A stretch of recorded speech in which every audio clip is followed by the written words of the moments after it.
Alright guys, welcome back to the channel, and today we're going to be talking about stable coins. Well, let's go ahead and start with the verse of the day. Therefore, we do not lose heart. Through outwardly we are wasting away, yet inwardly we are being renewed day by day. For our light and momentary troubles are achieving for us an eternal glory that far outweighs them all. So we fix our eyes not on what is seen, but on what is unseen, since what is seen is temporary, but what is unseen is eternal. Have faith, guys. Heaven's real, and I'm ready to get there. I hope you are too. Alright, so let's jump into the channel. We're going to talk about stable coins. This is one I actively use. Sometimes I use Tether. We're going to talk about it. So USDC, basically what its goal is to maintain stability by staying towards the price of $1. How the USDC stablecoin works is basically if $1 is put into the system, 1 USD is issued. And if $1 is taken out, 1 USD is taken out. Or if 1 USDC is sold, 1 US dollar is taken out. So that's mainly how the system works. It used to be how our old system worked when the dollar was backed by gold. So theoretically back then, you had the dollar, which was supposed to be backed by gold, but ever since they took it off the gold standard in 72, yeah, it went haywire. Actually, let me show you what a old note used to look like. Alright, so here's an old $10 bill. This is from 1929 or 28. This was back when we were on the US standard. If you guys look at this closely, it has this certificate that says, this is a certificate, or this certificate is a legal tender in the amount thereof in payment of all debts and dues, public and private certificate. So if you see right here, it says $10 in gold coin payable to the bearer on demand. So that basically means is you can turn your dollar in and say, hey, I want to get my $10 in gold. I want it now. If you want to look at this, the new notes, they say, we'll pay the bearer $10 on demand. So we'll pay the bearer on demand $10. What does that mean? What's $10 worth? Well, $10 is worth $10 because the US says so. Well, no, it's not even backed by gold anymore, so it's basically useless. But that's what happens. So with the stable coins, they were trying to be able to revolutionize with Bitcoin and use its features. Like you can't send $10 to someone in another country or overseas without going through like wire transfers or going through Swift, just like, or Western Union, just different ways. Instead, this one allows you to basically use PayPal, but to other countries. So it's pretty cool. But either way, so this is a USDC coin. Basically, how this stable coin works is $1 in the system equals 1 USD out. 1 USD out equals $1 out. So then it stabilize it that way. So stablecoins, let's see. So what are stablecoins? There's 3 classes of stablecoins. So you have fiat collateralized, which is the one we just talked about, USDC. You have crypto collateralized, which is MakerDAO.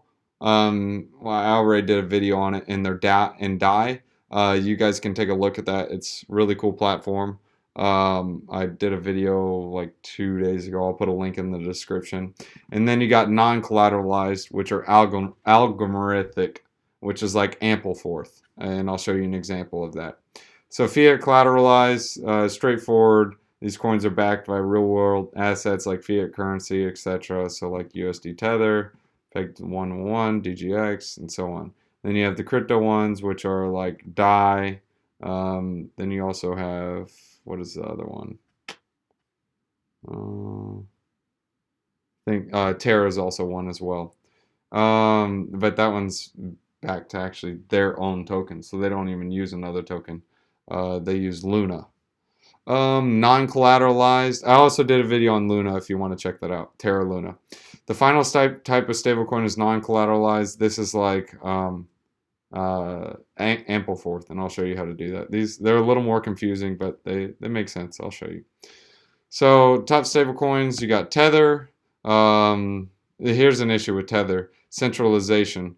Tether and the Bitfinex exchange have a very dubious working relationship. This one's a little more centralization concerns. They aren't really regulated. They haven't been looked at. USDC has been looked at and more scrutinized. So I do like USDC a bit. It's not financial advice. It's just what I use. There's also manipulation, so you can read more about this. I'll put a link in the article or in the description so you guys can see it. This is just a brief overview of stablecoins. MakerDAO, this one's pretty big. This one's good. I did a video on this. You guys can watch the video on how it works. But the problem with this one is they had a huge DAO hack.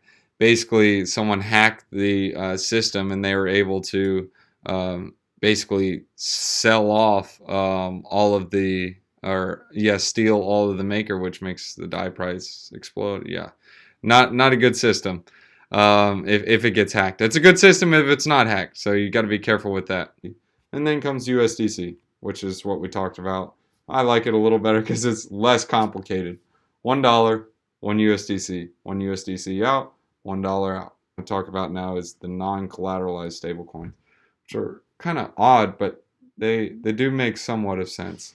So, for example, with Ampleforth, so the number of Ample you own each day can change. So mainly what Ampleforth does is it increases the supply of the tokens when there is a huge demand in order to reduce the price back to the normal value, or it decreases the supply when demand just goes way down. So here's an example of that, of how it does. So if there's contraction, supply decreases, expansion, supply increases. So you know how supply and demand works. The more there is, the less it should cost. The less there is, the more it should cost. That's why Bitcoin's valuable. So now you have, here's an example. So say Joe buys one Ample for $1. Demand drops. Now his one Ample is only worth 50 cents. So now they reduce the supply of Ample to take his 50-cent stake back to $1. It's an automated algorithm set up with smart contracts. So its goal is to keep whoever the buyer is with the same value he put in. So if you put in $10, its goal is to keep your value at $10, period.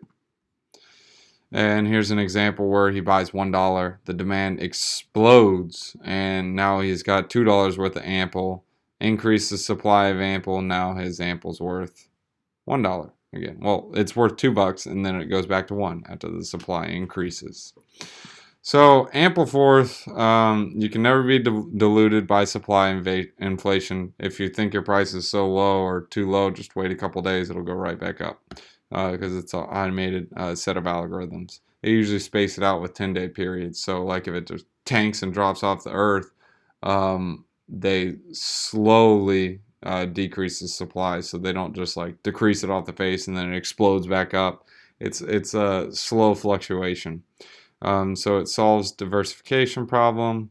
So it allows to have like the decouple from the Bitcoin's price pattern because it's so volatile. Right now it's a smaller project, so it is going to be a little more volatile, but once there's more supply out there, the price will be a lot more steady. Yeah, so you guys can read more about this project. This is mainly just talking about different stable coins, what they do. Here's Circle. Circle is behind USDC, and here's why stable coins are good. So digital dollar stablecoin use cases for crypto startups. So you can accept payments. You can use it for corporate treasury and cash management. So now you can pay people with them because they can trust it a little better. So they aren't just getting Bitcoin that could be worth $100 and then the next day worth 200. Oh, great! The employee would be happy, but he'd be mad at you if you gave him $100 and tomorrow it's only worth $50. Now he's like, I can't afford to eat. Well, anyways, you guys can see the problem with that. It allows processing of global payout or payroll payouts. So there are options right now. You can use Swift or like Western Union, but they have fees and lots of fees. So this gets rid of all the fees with that. So if you're trying to pay like an employee maybe like $100 or $50 every day, those fees add up, even if they're only like 5 or 6%. If you have to pay that or I'm sorry, not 5 or 6%, but if like $5 or $6 a transaction, it adds up. So like if you're doing 30 transactions in a month, it's going to cost you a little less than $150, maybe more, and just fees just for paying one employee. So it adds up.